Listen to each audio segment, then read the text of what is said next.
मेरा नाम रतन है। बचपन से ही मुझे जंगल और जंगल के जानवरों में बहुत दिलचस्पी थी। दादी की कहानियां आज भी मेरे कानों में गूंजती है। बचपन की मेरी ये दिलचस्पी मेरे बड़े होने के बाद मेरा करियर भी बन जाएगी, ये मैंने कभी नहीं सोचा था।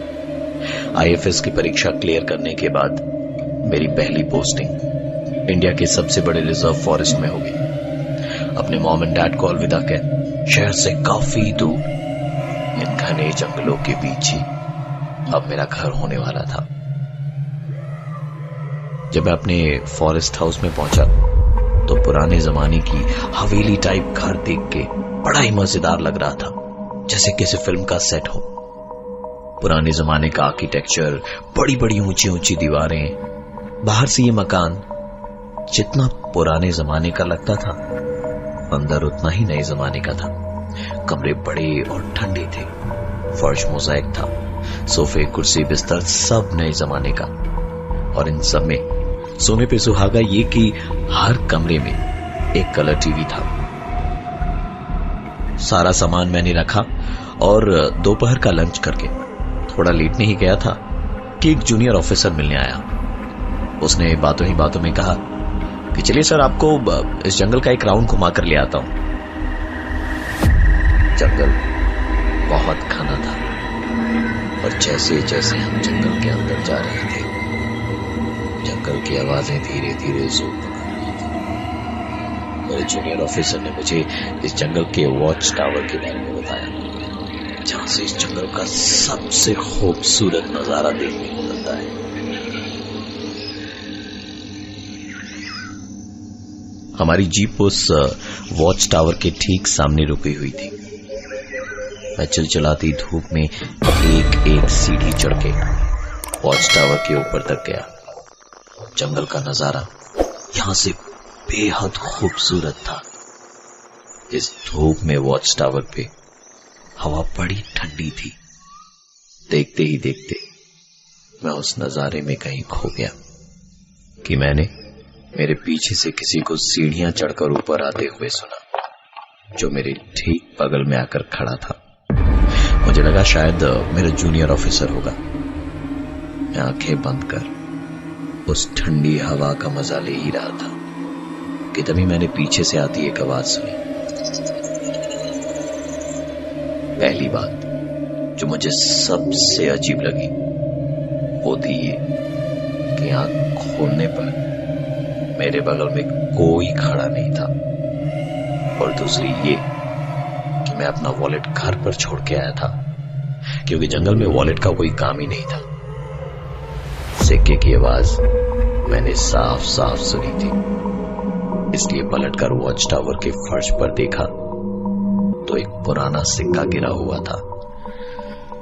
मैंने उस सिक्के को अपनी जेब में डाल लिया और तभी किसी के नीचे उतरने की आवाज आई तो मैं भी पीछे पीछे गया, और वहां कोई नहीं था जो मेरे आगे आगे सीढ़ियों से उतर रहा था।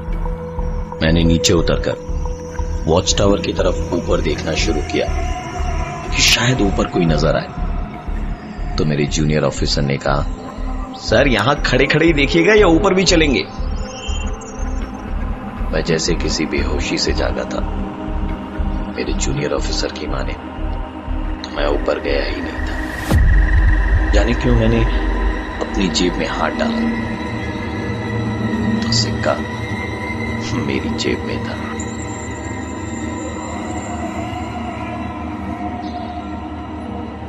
कुछ समझ नहीं आ रहा था कि जो कुछ भी मेरे साथ हुआ वो क्या था। वॉच टावर की सीढ़ियां चढ़ते वक्त मुझे ऐसा लग रहा था जैसे ये चीज मैं पहले कर चुका हूं। शायद इसी को डेजा वू कहते हैं। ऊपर पहुंचने के साथ ही नजारा तो बेहद खूबसूरत था, पर मुझे जैसे घुटन हो रही थी। मैंने मेरे जूनियर से कहा कि लगता है सफर से थकान बहुत ज्यादा है, मैं वापस बंगलो में जाकर थोड़ी देर आराम करना चाहता हूं।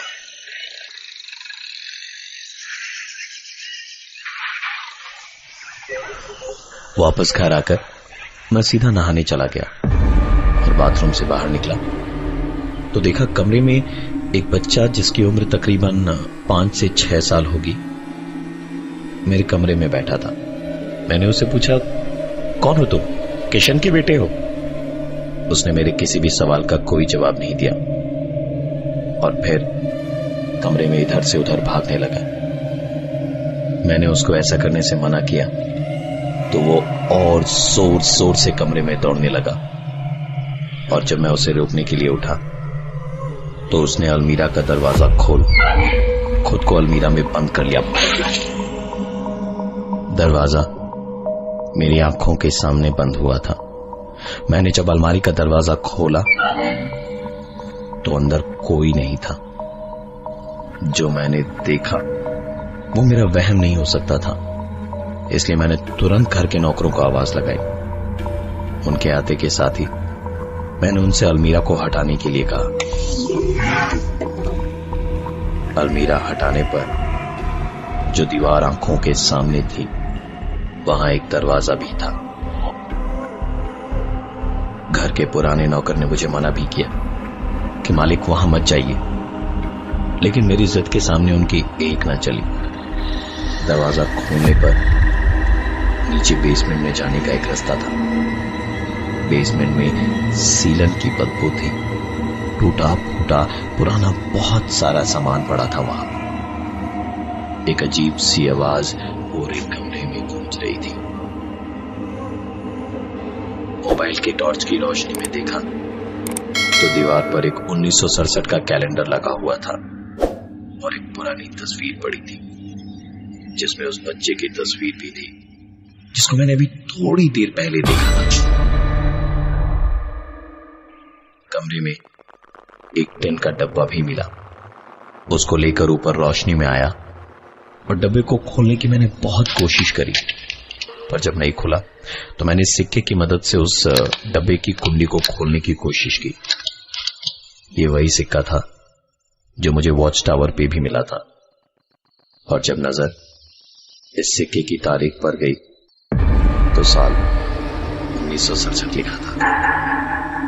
डब्बे को वैसे का वैसा छोड़ पहले मैंने यहाँ के सबसे पुराने अटेंडेंट को बुलाया और बंगलों के बारे में पूछा तो उसने बताया, साहब ये बहुत पुराना बंगलो है, 1967 में यहाँ आग लग गई थी और उसके बाद में इस बंगले का रेनोवेशन हुआ था।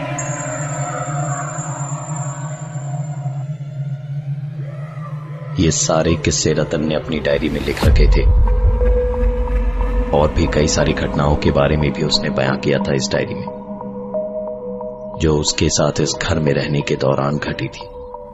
बस एक चीज जो रतन लिख नहीं पाया वो ये कि इस घर में उसकी मौत कैसे हुई थी।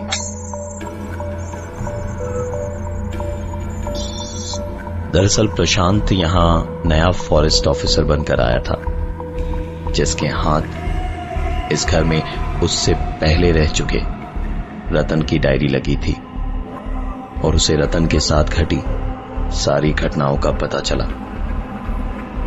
रतन की ये डायरी पढ़कर प्रशांत बहुत एक्साइटेड हो चुका था। डायरी की बातों के अनुसार शायद प्रशांत उसी कमरे में था जिसका जिक्र रतन ने अपनी इस डायरी में किया था। उसने तुरंत घर के नौकरों को आवाज लगाई और उनके कमरे में आने के बाद उनसे अलमारी हटाने को कहा।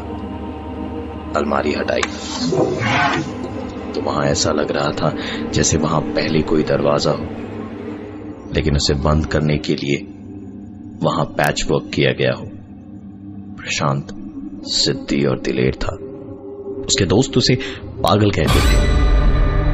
उसने घर के नौकरों से कहा कि अब वो जा सकते हैं। प्रशांत जैसे बेसब्री से रात होने का इंतजार करने लगा। पूरी रात वो बैठ के दीवार को घूरता रहा और कुछ होने का इंतजार करता रहा, पर ऐसा कुछ नहीं हुआ जिसकी उसको आशा थी। प्रशांत हर दिन रात को उस दीवार के ठीक सामने बैठकर न जाने पागलों की तरह किसका इंतजार करता था। धीरे धीरे उसकी यह हरकत और भी ज्यादा होती जा रही थी। ये सारी चीजें उसे पागलपन की ओर घसीट रही थी। उसे विश्वास था कि एक न एक दिन इस दीवार से कोई आएगा जो उसे रतन के गायब होने की सच्चाई बताएगा। हर रात वो उस दीवार के सामने बैठा रहता, लेकिन आज की रात शायद कुछ अलग थी। उसने अपने कमरे के चारों कोने में 4 मोमबत्तियां लगाई और उस दीवार के ठीक सामने बैठकर कहने लगा, आना, बाहर आना, एक बार मुझे भी मिल ले यार, कोई तो निकलो बाहर उस दीवार से, तुम वही हो, आई नो, बाहर आओ ना, देखो तुम्हारा नया शिकार तुम्हारे सामने बैठा है, आओ ना जल्दी। अच्छा मत बताओ, बाहर मत आओ, लेकिन अगर तुम हो यहां तो एक बार मुझे बस एहसास दिला दो कि तुम यही हो, मैं जानता हूं, आओ ना, सिर्फ एक बार। उसकी बातें खत्म होते के साथ ही उसके कानों में एक धीमी सी फूंक मारी किसी ने, और इसी फूंक के साथ चारों की चारों मोमबत्तियां एक साथ बुझ गईं।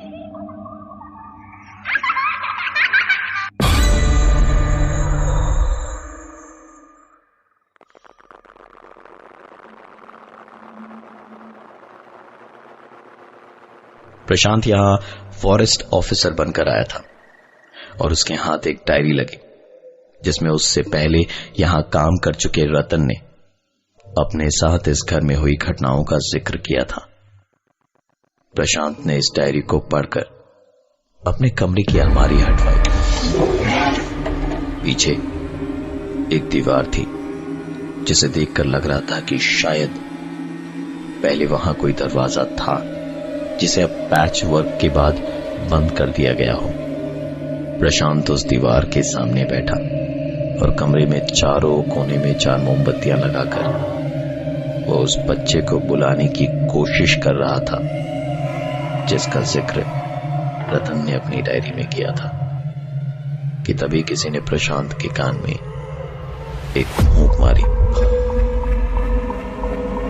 और सारी मोमबत्तियां बुझ गई और एक हंसी सुनाई दी।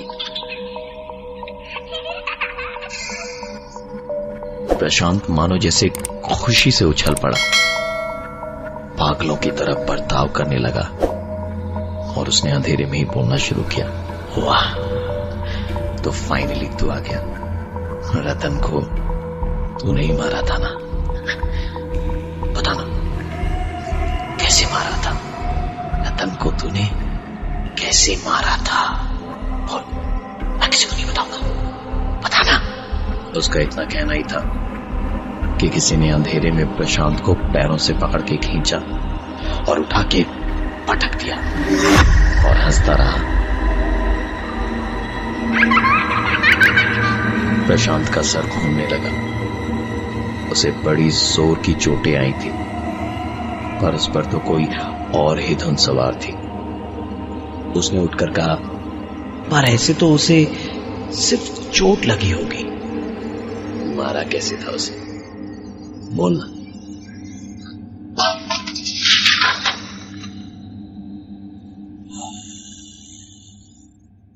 पंखा गिरा के मारा था, तभी उसकी शक्ल भी कोई पहचान नहीं पाया। कितने अफसर मार चुका है तू यहां पर अब तक, पता? बोलना, कितने अफसर मार चुका है?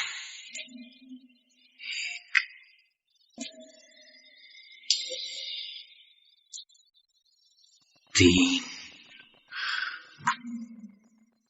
4,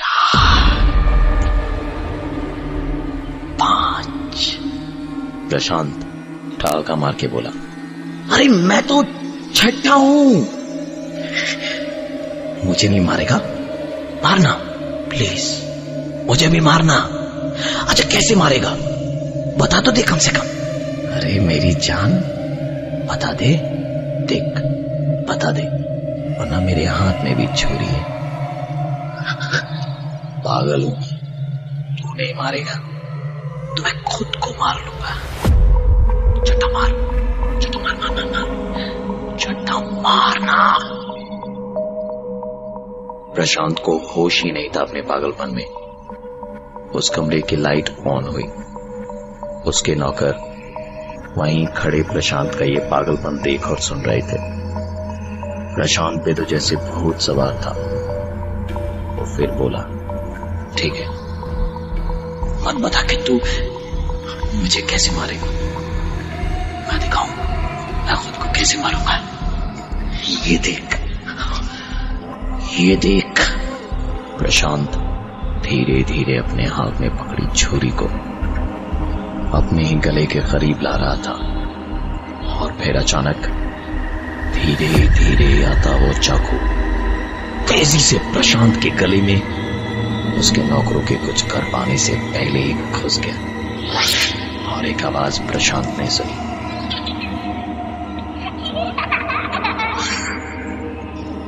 नौकरों ने वक्त पे हॉस्पिटल पहुंचा दिया तो प्रशांत की जान बच गई। लेकिन गले पे वो चाकू का दाग प्रशांत के आज भी है। फॉरेस्ट हाउस के उस कमरे को हमेशा के लिए उस दिन के बाद बंद कर दिया गया। और किशन की मां ने तो आज भी देर रात वहां बच्चे की आवाज सुनाई देती है।